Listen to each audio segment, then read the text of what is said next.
Congressman Grayson, I look at this like we're a man who's certain to have a heart attack 5 years from now who refuses to acknowledge that fact or do anything to change his or her behavior in advance of that heart attack. It's as if changing your diet to not eat sugar, to getting the transparency at the Federal Reserve, posting collateral in the derivatives market, and ending too big to fail, which would reveal the fraud that is the massive banking system that is supported at the Federal Reserve, instead of our politicians addressing that fraud now so that we can avoid the apocalyptic version of events, which is the utter collapse of all paper assets in this country as a result of the money printing, which is the future alternative. What can we do to make people understand the future alternative so that making the modest dietary changes, if you will, and stop eating sugar and actually make the change we need actually happens, Congressman Grayson?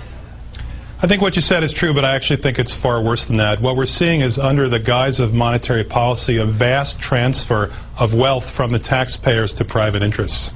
And that is accomplished through guarantees by the Federal Reserve that are undisclosed, through loans that are undisclosed, through massive multi-billion-dollar transactions that there's no accountability for. Take the $500 billion in foreign currency swaps that I just described. One man says he wants to do it. 10 others say it's okay with them, and over $1,000 for every man, woman, and child in this country is transferred overseas. And I asked the chairman who got that money, and he said, I don't know. That was his answer. I don't know who got the money. What we're going to see is that as the Federal Reserve asserts itself and hands out more and more money to its friends through guarantees, through loans, and otherwise, every dollar in your pocket becomes less valuable. Everyone's 401k, everyone's checking account, everyone's investments, they all become trash. And that's the result of this policy the Federal Reserve has been adopting to help its friends in the names of saving the system, when in fact we need to reform the system so it doesn't need to be saved. We need to end the possibility of too big to fail. We need to end the possibility of bailouts, and that's the direction we need to go to survive as a country, to survive as a civilization. Speaking of auditing the Fed, and then I'll wrap this up, but I'd love to get your reaction before I go, Congressman Paul, on some of the disclosures from March of 2004, because right now, if we want to audit the Fed, we have to wait 6 years, and then we get released emails, partially released emails that we get to read to politicians 6 years after the fact, which is where we find ourselves relative to 2004. Bear in mind, of course, as we all know, the housing bubble began really its explosion between 04, 05, 06, 07. This from Alan Greenspan, chairman of the Federal Reserve, March of 2004, and I quote, "We run the risk," said Chairman Greenspan, "by laying out the pros and cons of a particular argument, of inducing people to join in on the debate, and in this regard, it is possible to lose control of a process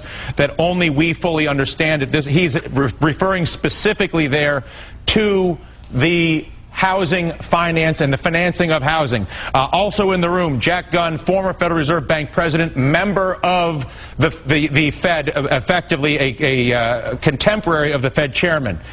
And I quote him, he's talking about South Florida real estate at the exact same time that the Fed chairman is saying, make sure nobody hears about this because only we understand. And clearly, based on the $23 trillion that we've given them and all the money that the banks continue to take out of the system, they clearly do understand. Fed Governor Gunn, buyers freely admitting that they have no intention of occupying the units or building on the land, but rather are counting on flipping the properties, selling them quickly at a higher price.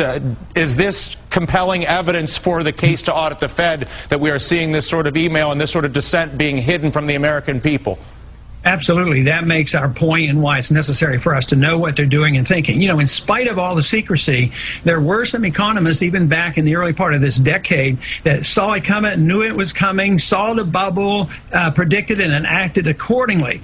But, you know, what bothers me now is those economists who knew it was coming and predicted the crash, they're not asked anything. I mean, they're not being interviewed by the commission to figure out how this bubble occurred and what happened. So I think we're locked in on this course. And one of the other reasons why I think nothing ever changes is even though they want to, the real problem is it's like an addiction. It's like taking a person off drugs. And you do have withdrawal symptoms. For us to argue the case, they shouldn't do this and they shouldn't do that, when you have the bubble, to walk away and let the bubble do what it's supposed to do, that is correct itself, There is some pain, but it's shorter lived than it is when you prop it up, add more regulations and more control and more inflation, more spending. We just compound it. But the withdrawal symptoms are such that the politician never votes to have withdrawal symptoms. Politically, he's much safer by saying, let's vote for the bailout, because they only think about a day or two ahead and maybe to the next election at the most. But that's another one of the reasons why we have such trouble in bringing about decent changes. I got to wrap this, Congressman Paul, but do you think it's a decent evaluation of a politician to see how they vote on the Too Big to Fail amendment,